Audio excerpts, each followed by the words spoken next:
Well, everyone, this is Free the Podcast. We're here with KK and Kat. Good morning. Today's February 9th, 2021, and we're going to be doing episode 10. The title is Do Birds of a Feather Flock Together? The Biden-Byrd Connection. And I just wanted to start with a quick disclaimer because of the information we will be dealing with today might be a little sensitive. So if you have small children in the room, you might want to usher them out or just listen at another time. So I've been wanting to talk about the story that we'll talk about today. So this was just a really good excuse to do it and to talk to you about a specific book that I've referenced many times in our podcast, Cathy O'Brien's book, Transformation of America. So I'll first ask you, do you believe that birds of a feather flock together? What we'll be discussing today will be the relationship that Joe Biden had with the late Senator Robert C. Byrd. And I just want you to think about the time, excluding your own family, you will befriend someone who has the same interests and beliefs as you. And there's always exceptions, of course, but in your life, think about it. Who would you most hang out with, visit with? For example, Kat and I congregated together because of our strong faith in Jesus Christ and because we love our country and we saw it going to waste. And, just think about who you hang out with and who you spend your time with, because that's really important with what we'll be revealing today. And would you have a mentor or friend who was knee-deep in immoral and illegal activities? No, I don't think so. No. If you did, then likely you're either going to be involved in those activities or you would no longer want to be friends with that person. Or you could, turn them in. So, okay, according to Joe Biden, he says that his mentor, and these are mentor, friend, and guide, was Senator Robert C. Byrd. And they spent 36 years in the Senate together. They kept a close relationship even after Joe Biden was elected as VP in 2009. Joe Biden specifically said those words, mentor, friend, and guide, in 2010 when given the eulogy for Senator Byrd. So when I realized that connection, literally sent shivers up my spine. I had already read Cathy O'Brien's book that I referenced earlier, Transformation of America. It's TRANCE, Transformation of America. And I was aware of that Senator Byrd was not the kind of individual that I would ever want to associate myself with. So we're going to get to her story in a moment. But we really don't have a whole lot of dirt on Joe Biden, if you think about it, besides the fact that Hunter Biden seems to be his fall guy, his scapegoat, and seems to be up to no good. We've got his laptops being exposed. He's into drugs, underage sex, accepting large sums of money from Ukraine and China for doing literally no work, just sitting on their board, right, getting millions and billions of dollars. So, I would say that seems a little fishy. And then some even believe that he intentionally left those laptops at the repair shop because maybe he was sick of being his dad's patsy. And I can't blame him. So money cannot buy you happiness. But anyways, Joe Biden's buddy and mentor, Robert Byrd. Okay, that's another story. So first, we're going to do a little background on Robert Byrd, just so you can understand where he came from and how he got into the powerful position that he did. He was a senator of West Virginia, and he served the longest ever in the U.S. Senate, and it was more than 50 years that he served. He attended the West Virginia Jesuit College, and he was given access to high-tech mind control equipment in the early 1940s. And he recruited 150 of his friends and associates, and he formed a local chapter of the Ku Klux Klan. In his autobiography, he states that the leadership in the Klan was a helpful platform from which to launch his political career. And according to the Post, the late senator worked to minimize his direct involvement with the Klan, explaining it as a youthful indiscretion. He described his chapter of the hate organization as a fraternal group of elites who never engaged in or preached violence against Black people. Now, do I believe that? No, I didn't, because I had read Cathy's story. So for us to really understand his depravity and the power that this man had, you have got to hear Cathy O'Brien's story. And we'll keep it as PG as we can. We'll keep it as short as we can. But It's fascinating, and I highly recommend her book. I'll recommend it again at the end of the program because I really think if you hear some of the information we're going to be revealing here and you want to know more, you need to hear her story. It's absolutely fascinating. Kat already has a book away, so she can't wait to read it. Yeah, it shocked me when you first started telling me about it. It is shocking. And of course, I'm sure if you Googled Cathy O'Brien, would say she's crazy and none of these things ever happened. But do we really believe anything that they say anymore? No. It's almost quite the opposite. It's like everything censor. To me, that's the information that's true that you need to go find out more about. Exactly. All right. So Cathy O'Brien was sold by her father to the U.S. government's Defense Intelligence Agency, Project Monarch, a CIA MK Ultra mind control program. Project Monarch was recruiting multi-generational incest abused children with multiple personality disorder for its genetic mind control study. By agreeing to train Cathy for this top secret program, her father was able to avoid prosecution for selling pornography, child pornography, through the U.S. mail. She eventually became a White House presidential model, mind control, slave during the Reagan-Bush administration. Cathy was used for prostitution to foreign leaders and to smuggle drugs all over the U.S. and worldwide. She was essentially a human robot programmed to give and receive messages without a paper trail, to blackmail foreign leaders or make deals with them, and was instrumental in many U.S. government programs, including the Iran-Contra deal, Global Education 2000, opening up the Juarez border to allow drugs and sex trafficking to flourish. Many CIA operatives, including Operation Carrier Pigeon, Operation Shell Game, and Operation Greenbacks for Wetbacks. I hate even saying that. So that's a really short explanation, but I forgot to mention that she was actually a sex slave in the Reagan-Bush administration under the direct control of her owner, Robert C. Byrd, Senator Robert Byrd. He was her owner, and she was a sex slave. Okay, slavery is still happening today. It's just a little different than back in the 1800s. So this is what Cathy says. She says, mind control is apparently being used to implement the New World Order. And that's why we're talking about this. This all goes full circle with every podcast we've done so far. She also said concerning political party lines, from my perspective, those who were actually laying the groundwork for implementing the New World Order through mind conditioning of the masses made no distinction between Democrat and Republican parties. Their aspirations were international and not American. So there you go. This was an open letter from Cathy to her abusers and handlers, and we'll talk about how she was free of this whole system. But this is an open letter from her to her abusers and handlers, and explains how she could participate in all these immoral and illegal activities without even batting an eye. She said mind control is absolute. Under MK Ultra Project Monarch trauma-based mind control, she said, I lost control over my own free will thoughts. I could not think to question, reason, or consciously comprehend. She said, I can only do exactly what I was driven to do. Those who controlled my mind and ultimately my actions claimed to be aliens, demons, and gods. But it was my experience that these perpetrators of New World Order controls were and are bound by earthly, human confines, despite their terror tactic claims and illusions. And I think she says that last sentence because they thought that she would never, ever remember any of this and that she would never be able to expose them, but God. So in order to really understand how Senator Byrd used Cathy and his government program, we need to learn a few things about trauma-based mind control, which I think this is fascinating. A photographic memory is a natural result of multiple personality disorder and dissociative identity disorder. And also people with multiple personality disorder and dissociative identity disorder have 44 times greater visual acuity of an average person, as well as a higher threshold for pain. So you can see how they could be used for these programs.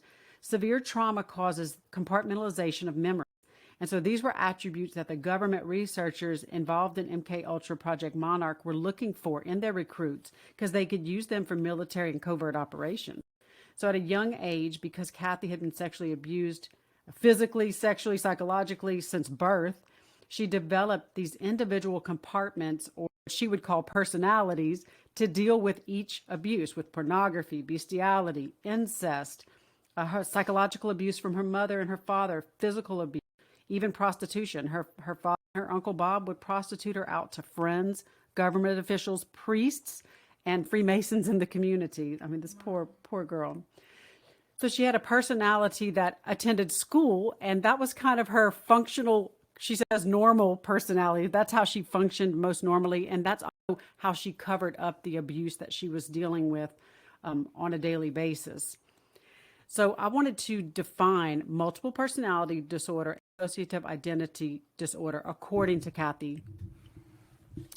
Multiple personality disorder, now known among health professionals, a dissociative identity disorder, is the mind's same defense to an insane situation.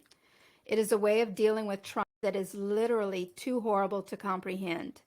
By compartmentalizing the memory of such horrendous abuse, the rest of the mind can function normally, as though nothing has happened. This Compartmentalization is created by the brain actually shutting down neuron pathways to a specific part of the brain. These neuron pathways are triggered open again when the abuse recurs.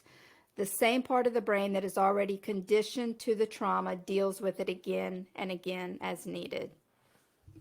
Now think about that, because these kind of abuses didn't just happen to Cathy O'Brien. There's people all over the world that deal with this on a daily basis. Children at school who actually, are going through these abuses at home, and they may seem normal to the teachers and to the administration, but they may be going through this, but they compartmentalize those abuses until they are faced with it again.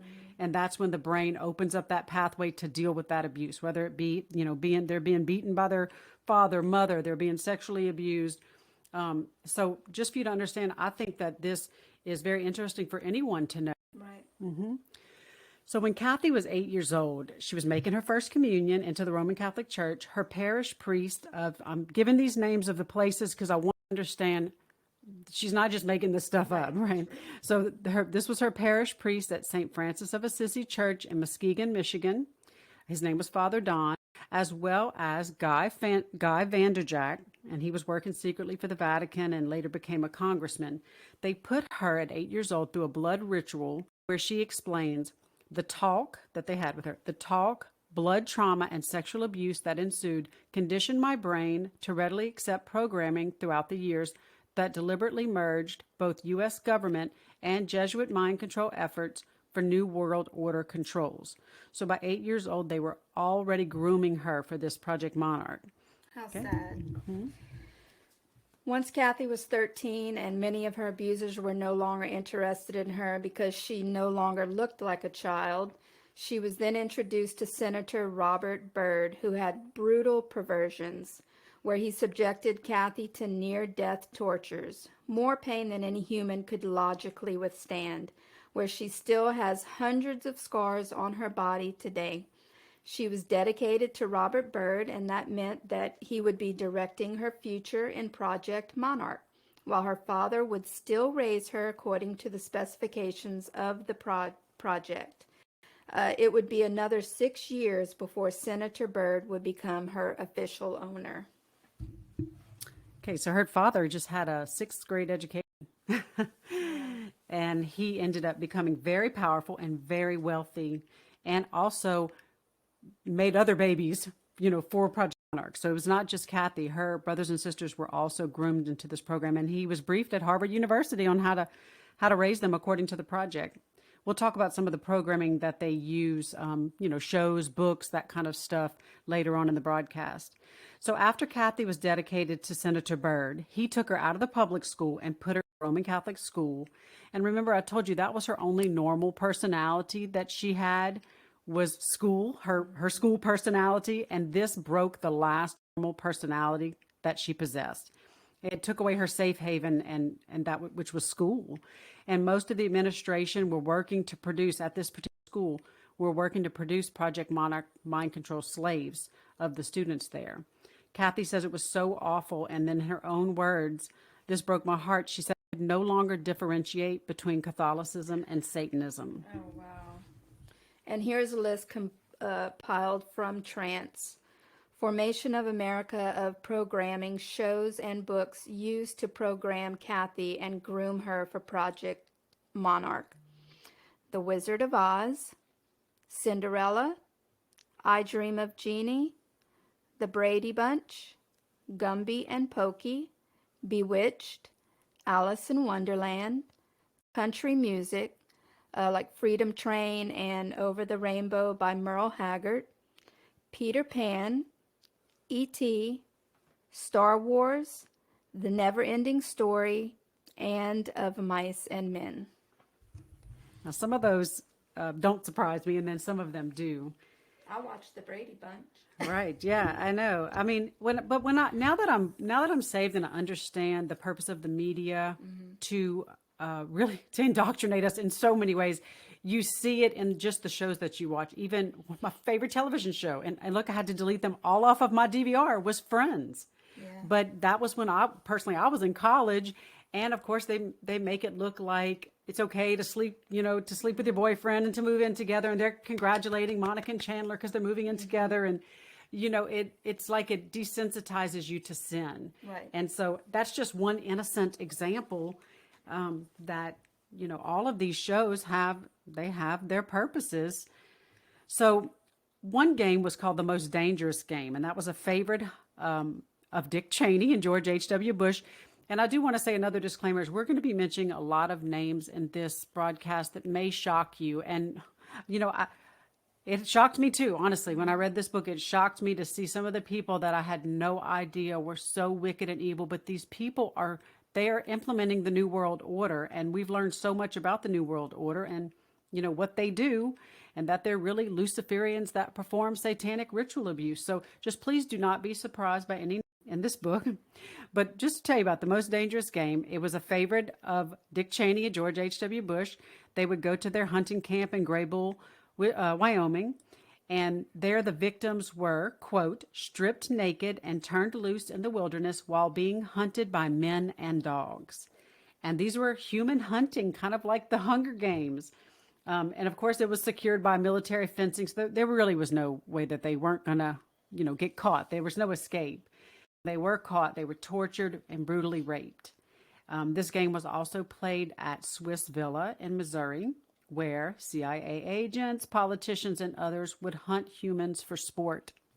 I watched a video of that before, a lady talking about her experience with her and her sister, that her father would give her up to be sexually abused, but then also she recounted how she was let go in the forest and these men would hunt them. And it was disturbing. In 1976, at the age of 19, Cathy's father officially sold her to Senator Byrd in an exchange for lucrative military contracts, and it made him a millionaire overnight. He only had a 6th grade education. Senator Byrd then made sure Cathy was introduced to serial killer Wayne Cox, and she was ordered to marry him with the intent of fathering a child to be born into the Project Monarch genetics program. After 7 pregnancies, she was intentionally had to abort 6 of the pregnancies to consume the babies. Cox did. Yeah. Eventually, Cathy gave birth to a daughter, Kelly, in 1980. To clarify this, Senator Byrd was Cathy's owner, and Cox was her handler who made sure that she was at key locations and events at appointed times to maintain her mind control. Once Kelly was born in 1980, Senator Byrd ordered Cathy back to Nashville and handed Cathy over to a new handler, performer, Alex Houston. His travels were to accommodate covert drug and money laundering operations across the U.S., Mexico, Canada, and throughout the Caribbean. At Senator Byrd's request, Alex Houston carved a witch's face into a muscle in Cathy's vaginal wall with no anesthesia, using silver nitrate and a hot X-Acto knife. I know that still disturbs me. When she was reading it, I was cringing, and I've read it so many times. And this is just, we're trying to show you who Senator Byrd truly was. Okay. So stuff like that, I know that's sensational and, disturbing, but you have to understand this is the depravity of this man. Okay. So remember earlier, we mentioned that Senator Byrd had KKK affiliations and he downplayed his hatred for blacks and violence. Do you remember that in the beginning? So when Cathy was prostituted by Alex Houston to the black entertainer Charlie Pride, Senator Byrd was so angry at Alex for allowing Cathy to be with a black man, he took out his whip and beat her so badly she could barely even crawl to the bathroom. Okay, the story in the book is just horrible. And then while she's crawling to the bathroom and trying to clean herself up, he's sexually assaulting her 2-year-old daughter, Kelly. This is the man we're talking about that's friends with Joe Biden. So as far as his personal opinion of the black race, this is what he told Cathy. In order to create a superior race, he believed in the Nazi and KKK principles, quote, annihilation of underprivileged races and cultures through genocide to alter genetics and breed the more gifted, the blondes of the world. So I do believe he was happily involved in the Ku Klux Klan. Mm-hmm. Byrd also confided in Cathy that he would use his expert knowledge in the Constitution to manipulate it and the so-called U.S. justice system. He justified mind control atrocities as a means of thrusting mankind into accelerated evolution, according to neo-Nazi principles. He also justified manipulating religion to bring about world peace through the New World Order. Byrd and his minions used profits of drugs, pornography, and white slavery to fund black budget secret activities, which they believed would bring about world peace through world dominance and control. Wow. World peace through slavery, pornography, and drugs. That I don't understand. What is, and we've talked about the more, or not the moral evolution, or just the evolution of man, this is all coming full circle again. The evolution of man to a God, that is the goal of the New World Order and Luciferians, who are the members of the New World Order and are promoting it. I hope that you can see how full circle this is. And if you haven't listened to our other podcasts, we kind of build one upon the other, their teachings. So please go check them out. Senator Byrd prostituted Cathy to Ronald Reagan for the first time in 1982 at a White House political party.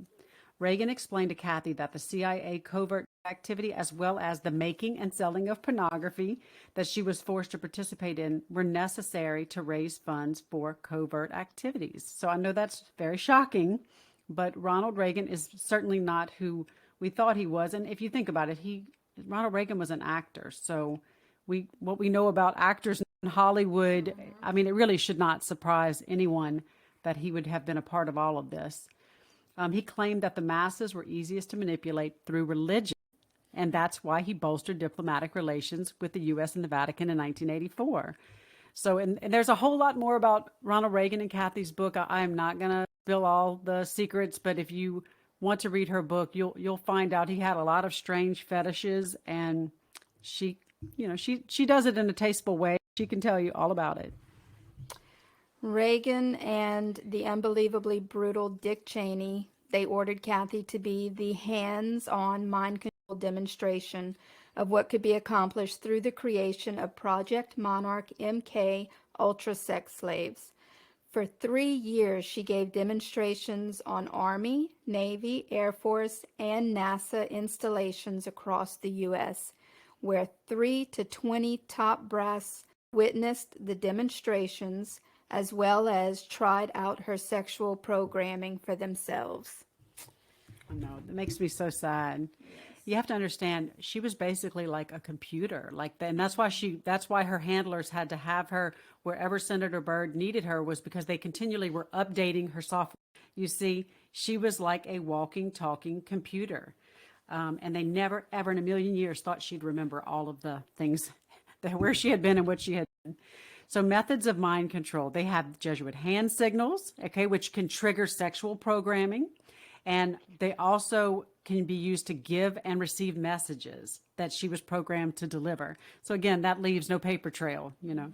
Project Monarch also employed electric shock, food, sleep and water deprivation, and then high doses of aspartame for successful programming. There were NASA designer drugs they used, high voltage shock compartmentalization, which would compartmentalize the trauma, and that so she would not remember it, and that she could access it again if needed. So these were the ways that continually keep her updated and keep her, I say updated, keep her software updated, if you want to say it like that. I mean, she is a human and she is a real person, but they didn't think of her that way. She was, you know, a property, and she was a slave that was used. So earlier we mentioned that Cathy was used in Operation Greenbacks for wetbacks. Again, this was under the Reagan and Bush Senior administration. And by the way, Bush Senior was the real puppet master. You know, Reagan was not good, certainly, but he was basically running the show in the White House at the time when he was VP.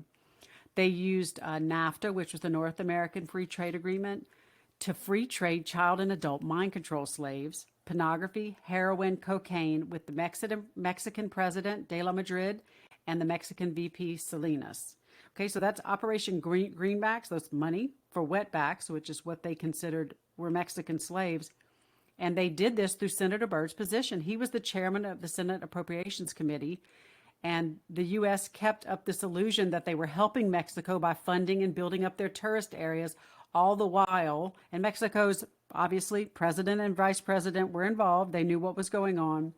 They were using this free trade agreement to trade child and adult mind control slaves and pornography and drugs into Mexico. So again, nothing is as it seems, is it? All right, Byrd also felt that his position as the chairman of the Senate Appropriations Committee gave him great power. This is what he told Cathy, quote, "The money game is a simple game of control. He who owns the gold makes the rules." And that is a Jesuit phrase, by the way. "I control our country and our place in the world market. All the world is a stage, and I own the theater." From what I understand, he could have easily put himself in the position of president. I mean, that's how powerful he was. But he chose to continue to stay in the position that he was to do what he was doing. But he was, and I'm talking about an extremely powerful individual in our U.S. government. When Cathy was turning 30 years old in 1988, Project Monarch was ready to dispose of her because at that age she was used up sexually. And also the mind begins to fragment, and she could possibly begin remembering some of the things that she had been forced to be involved in.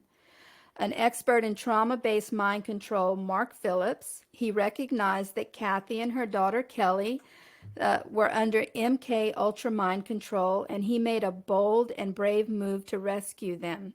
Their lives were in danger around every turn, but Mark refused to give up. He left his entire life behind, including his life savings, to hide Cathy and Kelly.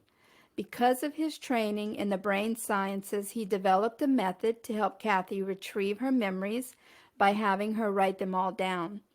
This method, called revivification, helped Cathy remember without her having to relive the abuses.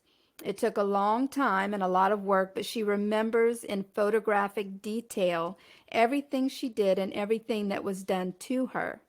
This is because she was programmed almost like a computer would have been. Unfortunately, because of the National Security Act of 1947 and the Ronald Reagan Amendment to it in 1984, none of Cathy or Kelly's testimony is allowed in a court of law. Cathy says it is an obvious truth that National Security Act has been interpreted not to guard the integrity of military secrets, but instead to protect criminal activity of the highest order. How old is her daughter now? Do you know? Well, she was born in 1980, so she would be, what, 40? Yeah, 40, 41. Crazy. And as far as I know, Kathy's still alive. Mark Phillips died in 2017. Kelly, I'm not sure where Kelly is now. I am reading her second book, which is called Access Denied for Reasons of National Security. And she kind of really, it's sort of a timeline of her fight with the courts. And really, a lot of her fight was not just to expose Project Monarch and what the government was doing, but it was to protect Kelly and to get her out of these homes that she was forced to be in, because she was, they saw her as legally insane. The child had literally been born into the program. And not to mention, they used something called harmonics to program her, which even Mark did not know how to unprogram harmonics, but he knew that the U.S. government could and knew how to do it. So, yeah, the whole story is just, it's absolutely fascinating. So, I mean, National Security Act, it makes me angry.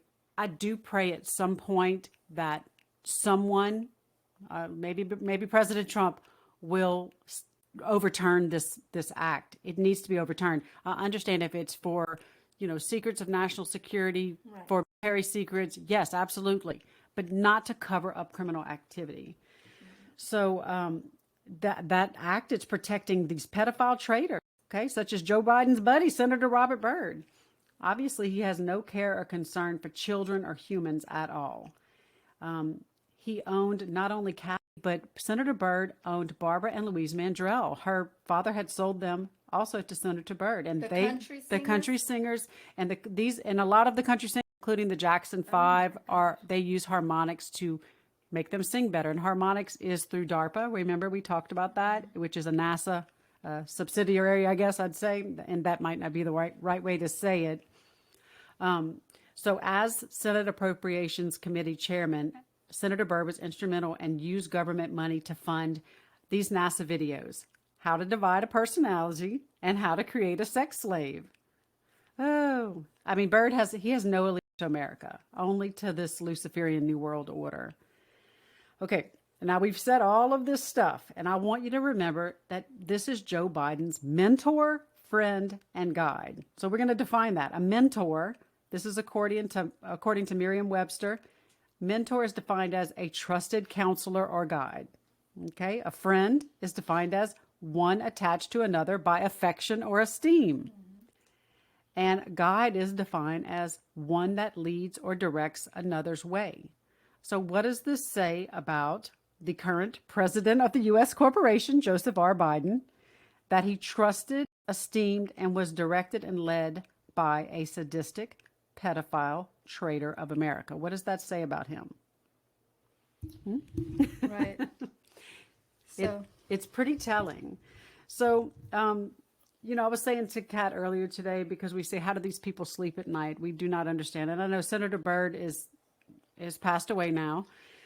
And I said to her, my only comfort is that every knee will bow and every tongue will confess that Jesus is Lord. So we're going to kind of finish up with that. Romans 14:11 and 12. It says, every knee shall bow to me and every tongue shall confess to God. So then every one of us shall give an account of himself to God. So these people will stand before God, and he will judge them for how they have treated this nation, how they have treated humanity, and they will pay. They will pay. So we have a list, and we're not going to read it, but I just want to say, if you have any interest in hearing more about Cathy's story, please, you can get her book, Transformation of America, and you can read about her story. It's unbelievable. It's so unbelievable. That's why a lot of people won't believe it. But what we know now concerning our government, and so many people are waking up to what they're doing, I think a lot more people will really take her story to heart and realize if they're doing it to her, they're doing it to many, many, many more. So, do you have anything else to say, Kat? No. Well, we thank you so much for joining us today, guys. We sure hope you can catch us next time. And we are signing off. Have a blessed day.